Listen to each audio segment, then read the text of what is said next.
Red breaking చూస్తున్నాం. ఛత్తీస్గఢ్ రాష్ట్రం సుక్మా జిల్లా టెట్రాయి టోల్ నాయి అటవీ ప్రాంతంలో కాల్పుల మోత మోగింది. ఎన్కౌంటర్లో ఓ మావోయిస్టు మృతి చెందాడు. ఇక డిఆర్జీ సైనికులకు మావోయిస్టులకు మధ్య తెల్లవారుజామున ఎదురు కాల్పులు జరిగాయి.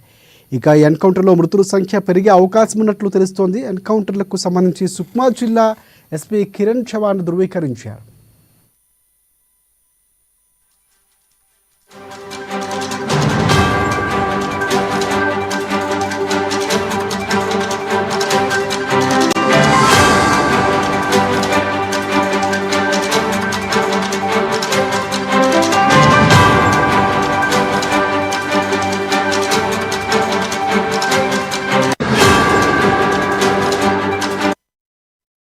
రెడ్ బ్రేకింగ్ చూస్తున్నాం. ఛత్తీస్గఢ్ రాష్ట్రం సుక్మా జిల్లా టెట్రాయి టోల్ నాయి అటవీ ప్రాంతంలో కాల్పుల మోత మోగింది.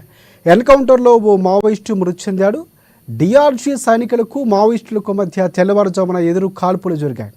ఇక ఎన్కౌంటర్లో మృతుల సంఖ్య పెరిగే అవకాశం ఉన్నట్లు తెలుస్తోంది. ఎన్కౌంటర్కు సంబంధించి సుక్మా జిల్లా ఎస్పీ కిరణ్ చవాన్ ధృవీకరించారు.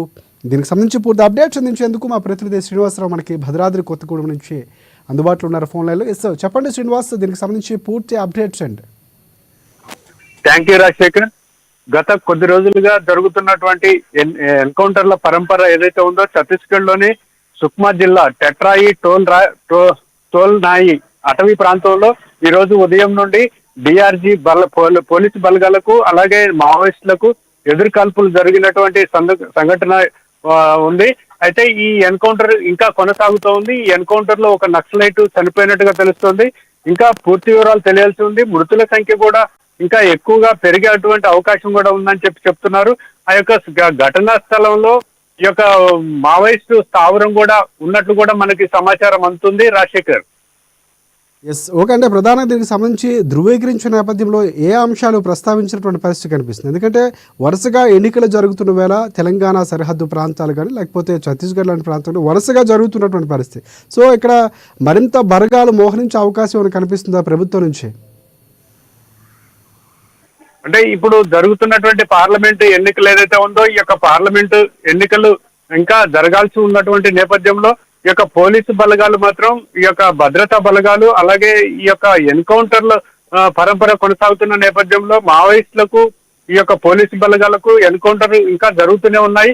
ఈ యొక్క అటవీ ప్రాంతంలో అంటే ఛత్తీస్గఢ్, ఒరిస్సా అలాగే మధ్యప్రదేశ్, ఆంధ్రప్రదేశ్, తెలంగాణ ఈ యొక్క 5 రాష్ట్రాల సరిహద్దులో ఉన్నటువంటి దండకారణ్యం మావోయిస్టులకు ముఖ్యమైన స్థావరంగా ఉన్నటువంటి ప్రాంతం కాబట్టి ఈ యొక్క ప్రాంతాల్లో ఉన్నటువంటి మావోయిస్టుల ఏరివేత ప్రక్రియ కొనసాగుతున్నటువంటి నేపథ్యంలో ఈ యొక్క ఎన్కౌంటర్లు ఇంకా కొనసాగుతున్నాయి. ఈ రోజు ఉదయం టెట్రాయి టోల్ నాయి ఈ యొక్క అటవీ ప్రాంతంలో జరిగినటువంటి ఎన్కౌంటర్ కూడా ఇదే అని చెప్పుకోవచ్చు. రాజశేఖర్, రైట్. అంటే ప్రధానంగా ఎదురు కాల్పులు జరగడానికి అంటే మావోయిస్టులకు లేకపోతే డిఆర్జీ సైనికులకు ఎదురెదురు పడడం వల్ల జరిగాయి, లేకపోతే పోలీసులు పహార కాసి వస్తున్నటువంటి సమాచారంతోనే కాల్పులు జరిపాలేమని మనకు సమాచారం ఉందా?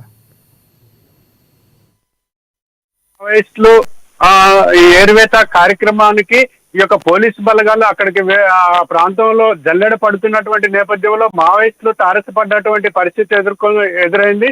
ఈ నేపథ్యంలోనే మావోయిస్టులను పసిగట్టినటువంటి ఈ యొక్క పోలీసు డిఆర్జీ బలగాలు ఏదైతే ఉందో ఈ యొక్క కాల్పులు ప్రారంభించి వారిపై కాల్పులు జరపడంతో అక్కడ ప్రాంతంలో ఒక నక్సలైట్ చనిపోయాడు.